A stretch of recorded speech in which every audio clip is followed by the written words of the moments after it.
Hello, everybody. Welcome to the Mind of a Screen podcast, where we explore how media shapes our mind. Today's episode is all about AI and critical thinking because from the games we play to the tools we use at work, AI is influencing everything, almost what we also think. To explore this, I'm joined here with Zoe, an L&D professional in the tech industry who spends a lot of time on the screen and works closely to the AI.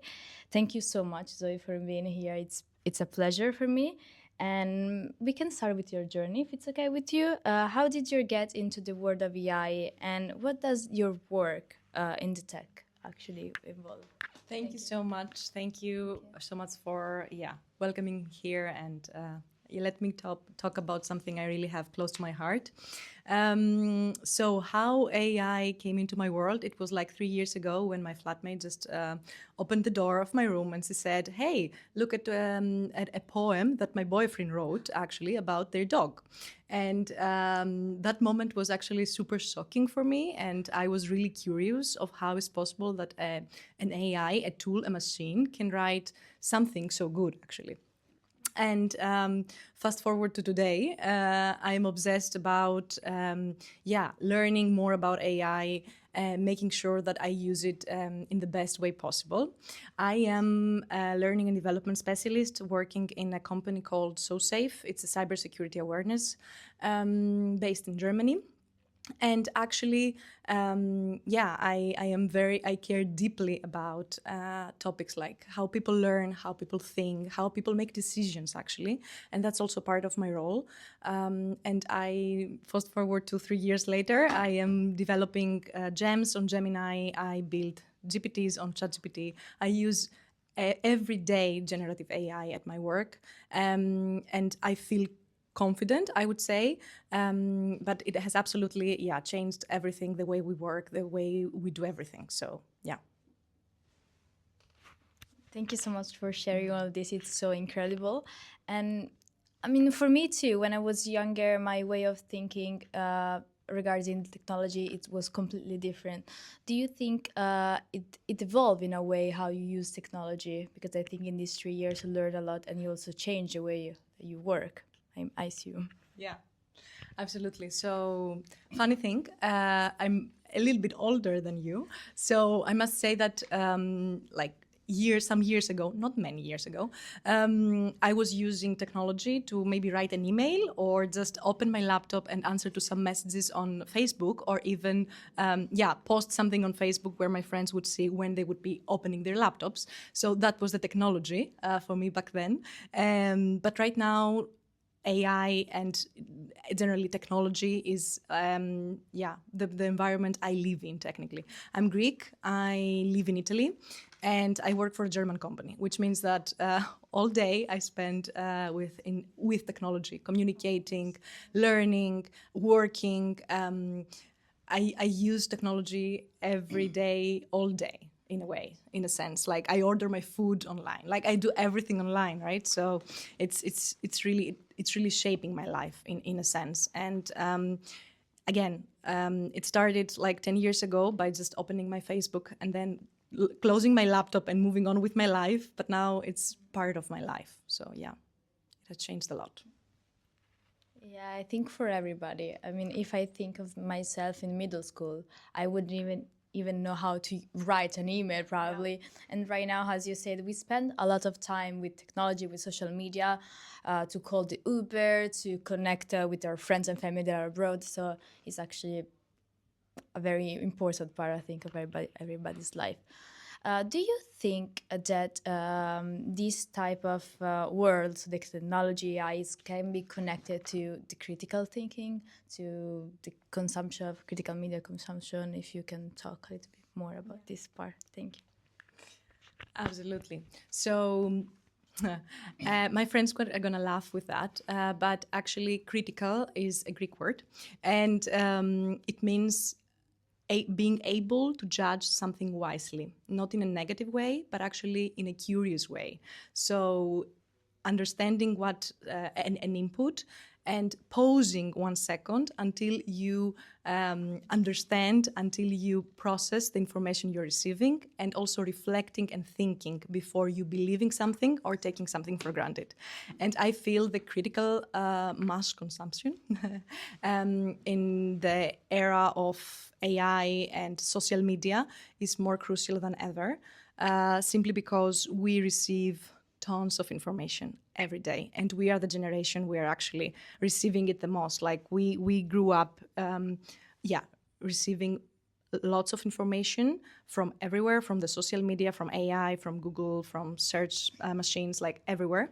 And I feel that this is so important because we are becoming unable to process all this information. And it's not only about the young professionals or young people, it's actually for everyone right now using social media and any other technological tool to be able to absorb this information and make sure that they are critical on the way that they're consuming this information. From the moment that you receive the input, thinking, reflecting, making sure that you understand who wants you to know about that, asking yourself, okay, is this like a creator that wants to go viral when we're speaking about social media? Is this a company that wants to influence you in a way to buy something, for instance? Or is it like a political party that wants to influence you? So that's why it's so important to actually be critical on what we are consuming, especially on social media and AI. I completely agree with what you say. But on the other hand, do you think it's easy to be critical? And or do you think maybe young people should be trained? Because if I think of my peers, I don't see most of them thinking critically in real life, especially in social media or AI. They just, it's sadly, but also for me, I think many people just believe regardless of what they see. So what's your opinion regarding this? Yeah, unfortunately, it happens very often that we just take for granted whatever we see on social media, or we just believe it and just consume it unconsciously. So I feel that for young people, it's especially more difficult to apply critical thinking, also because the educational system is not there yet. And I don't want to blame that to education. Absolutely not. I feel that they, like universities and schools, are trying their best to integrate and to keep up with the fast-paced environment, digital environment we all live in. However, it's really difficult to keep up and to make sure that people build this muscle of critical thinking, because critical thinking is a muscle. It can be learned, right? It can be taught. And therefore, I feel that even though schools and universities try their best with digital media literacy, but it's really hard. Also because, the content I see and the content you see on social media or Google is completely different. So imagine how difficult it can be to build this targeted muscle for everyone. And also the things you like and the things you engage online are the things that you will keep seeing, and you keep, like, you might discuss with your friends about like a bag, right? And then the next day you see an ad about this specific bag. And then what it makes me wonder is, like, are we putting all our thoughts and opinions in this laundry, and then it just gives us back whatever we like or we engage with? And then this also falls us into the trap of actually never understanding if something is misinformation or is something that there's a little bit of bias inside as well. Yeah. Thank you very much. And going back maybe a little bit with AI, how do you use AI critically in your life? And on the other hand, what do you find most concerning? There are also some aspects that maybe are more dangerous or maybe more hard to keep without bias, I guess. Yeah, absolutely. So I use AI, as I said, every single day. So the moment I open my laptop and I read my emails and messages, I also open AI, generative AI, so ChatGPT, Gemini, or Perplexity. everything has different uses. So I use, working in this cybersecurity awareness company I told you before, we have a clear direction that we should adopt AI at our work. So I try to, from writing emails and nice messages to employees so I can inform them about new programs or to remind them about specific action items, to building a learning experience or a training or anything like that. So I have adopted AI in everything I do. And to be fair, I'm so happy that 3 years later, I am able to save time. Like I gain time from doing the boring stuff, and I gain back time in order to create more learning experiences, meaningful experiences with people, and have time to spend to these things that they are actually matter the most, instead of me drafting, like emails and so on and so forth. So I use AI from generating ideas or generating information and finding information and insights. And then I start the conversation, which is something that I would like to bring up to the concerning part, because all these generative AI tools that I've mentioned, they are actually places where we start a conversation. Like if you go there, you will see that it's a conversation, right? The problem with these, though, and what it concerns me the most, is the skill atrophy part, where we use AI to make decisions for ourselves on our behalf.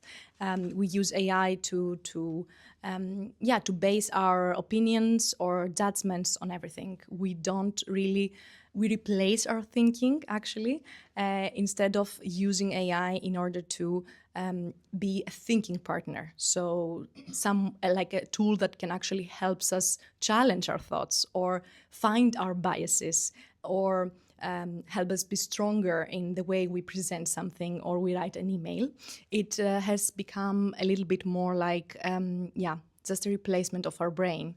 And I'm really afraid of this skill atrophy, especially if you consider, I have a very nice example that actually I heard it on a podcast, where GPS some years ago did not exist. And people had actually great orientation skills, right? And right now, if you ask me to go somewhere, even if it's like a road that I do all the time, like, the same path, I will use GPS to go somewhere. And we all tend to not have orientation anymore, simply because we use a tool, and this muscle is not anymore trained, so we don't memorize anymore the streets or the addresses and so on and so forth, and therefore we have like a little bit of atrophy on orientation. The same goes with AI. I feel that we use it to replace our brains and our thoughts, and we don't take a moment to think before, to have a conversation actually, and to reflect on the outputs that AI gives us. Yeah. And do you think, like, it happened to you and sometimes that you just believe what AI told you, so that in this case AI just shaped how you think in certain circumstances, or you every time you try to be objective, so you learn, you ask ChatGPT or the other tools, but you still think what you want to think? I don't know if that makes sense. Yeah, it makes sense. So here's the thing. AI is actually a laundry machine of biased data. Therefore, if we use it and we take it for granted, all the outputs it gives us, it will make us, have misinformation, biased data, and so on and so forth. So it has happened to me absolutely, where when I used AI to ask if there are any leaders, any CEOs the ChatGPT knows, in order to quote something. And what it gave me, it was actually a list of CEOs in the Western societies, mostly white, and mostly male. And there it was the moment I realized, hey, this tool is actually like, it can give us biases, because we all have biases. And therefore I challenged it and I said, hey, Give me women, give me introvert leaders, give me people not in the Western society, give me some people from Africa, for instance.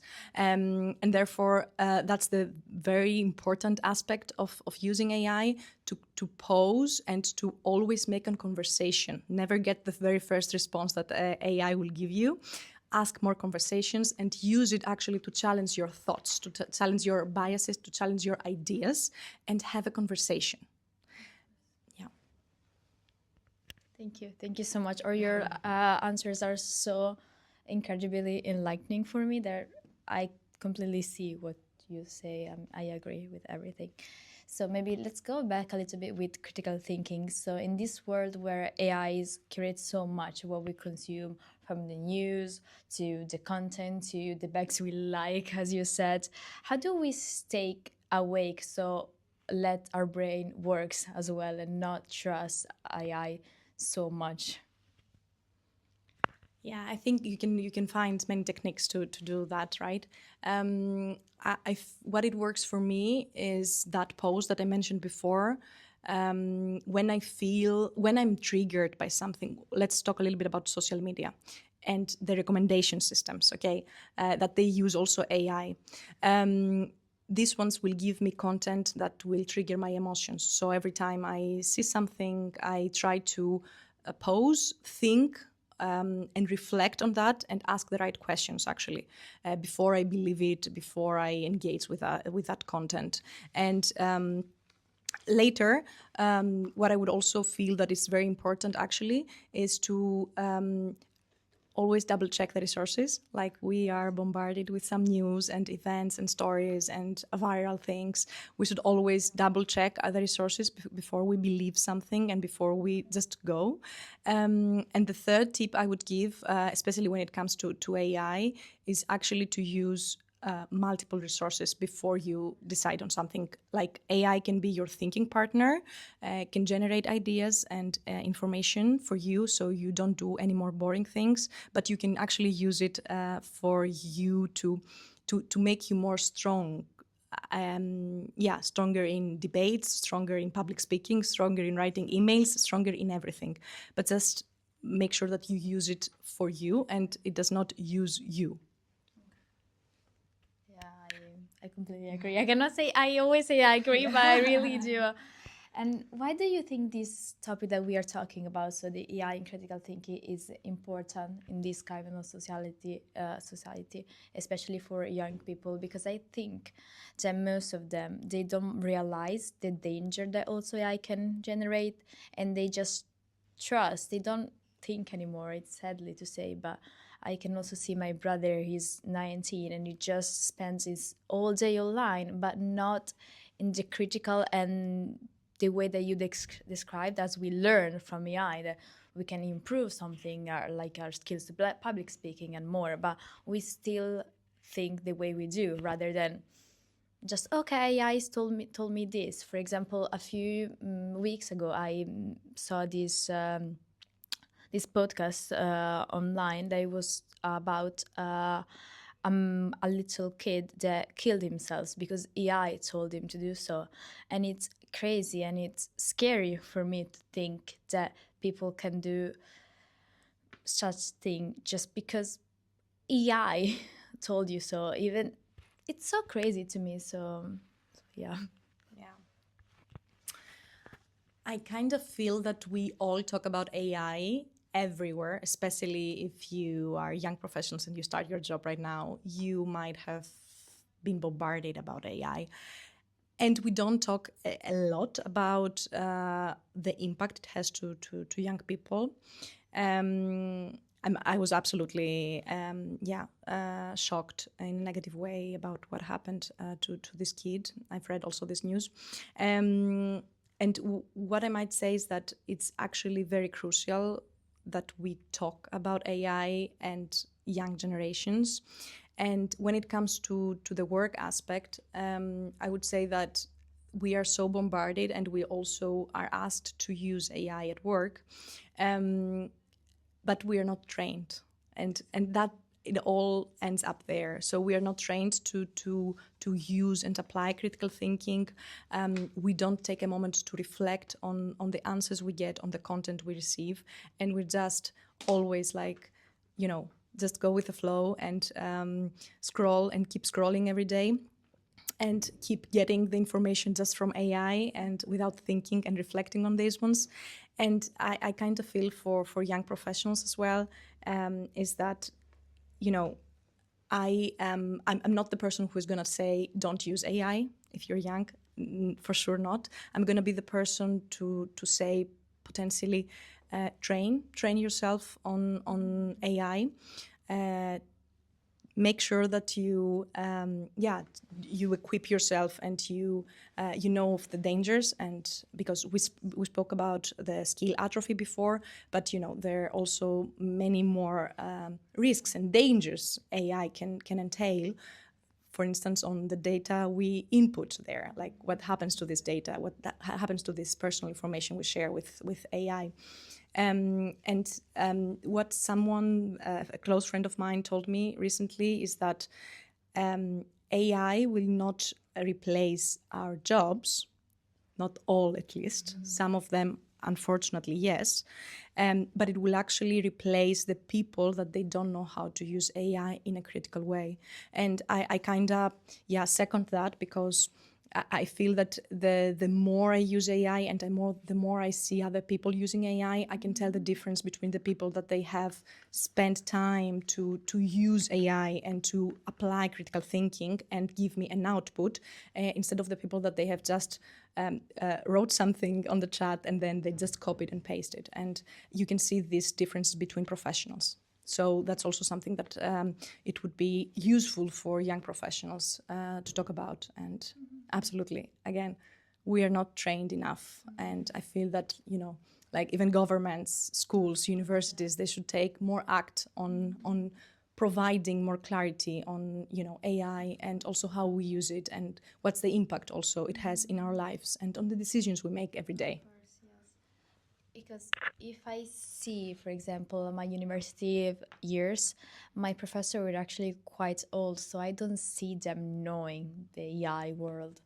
So I imagine, like, who can actually train these young people to improve their skills with AI tools? Because also the families, if I see my mom, I mean, I love her so much, but she doesn't know technology at all. She doesn't even know how to read an email. So it's very hard, because I think we are the generation that we can actually do something. But on the other hand, we are still learning, because it's keep changing, and it's a very interesting topic, and we can also cannot say like a definition or something that it's actually how do you say, like, static, because it changes all the time. Even the AI tools, I remember a few years ago there were only a few. ChatGPT was known, but not as much. And right now, as you said, there is Gemini, there is Copilot. Like, I was writing my thesis a few months ago, and actually my professor, she helped me. She was like, oh, use this tool because it doesn't keep your data in the system, so it's more how do you say, safe. And also there are some people that can actually train, but they are still training themselves, so it's kind of like a circle in a way. Sorry for my No. reflection. So, do you believe AI reinforces our biases or keep us in this thought bubble? Because you already reported some of your experience that were very interesting, but can you maybe share a little bit more of what your experience is regarding this? I will try first to connect it to something you said, and I liked. Who can train us, right? Unfortunately, since this is a very fast-paced environment we all live in, we should be aware of ourselves. So it starts with the individual. And when it comes to AI, I kind of feel that prompt engineering, which I'm going to explain what it is not really, talked a lot about. We don't talk a lot about prompt engineering, which means the ability to know how to communicate with AI. So the prompts you write to ChatGPT. So I can say something like, give me the CEOs, give me all the CEOs you know that they have said something about leadership. Instead, I can say, and then it will give me all the biased information, all the, everything that it feels that it will, because AI predicts an answer, right? So it's not that it knows the right answer. It predicts what's most likely the answer you want to receive. Okay. So prompt engineering actually is super powerful because it can change this narrative. So instead of saying, I want a list of CEOs, I can say something like, please tell me, tell me the CEOs, in African between 1920 and 1950,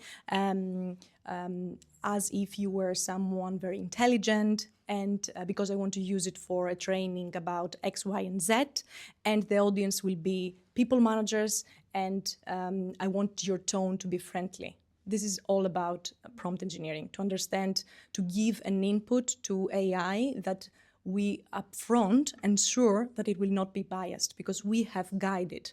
Instead of writing, give me the CEOs, try to say the tone you want the answer to be, the resources that it has to search, the audience that your output would end up with, and just give as much context as you can so that you get the best outcome that you can, and have a conversation. This, I feel, that will let's say, optimize the responses, but also it will eliminate any thought bubbles that we all end up with. That was very interesting. I didn't keep so much attention of this. I will try to. I learned a lot, so I will use them more in my daily life as well, because also the tone, I think it's very important. As we are talking to a robot, it's important to specify. Thank you so much, Zoe, for everything, for being here, for participating in this podcast. Your presence, it's amazing.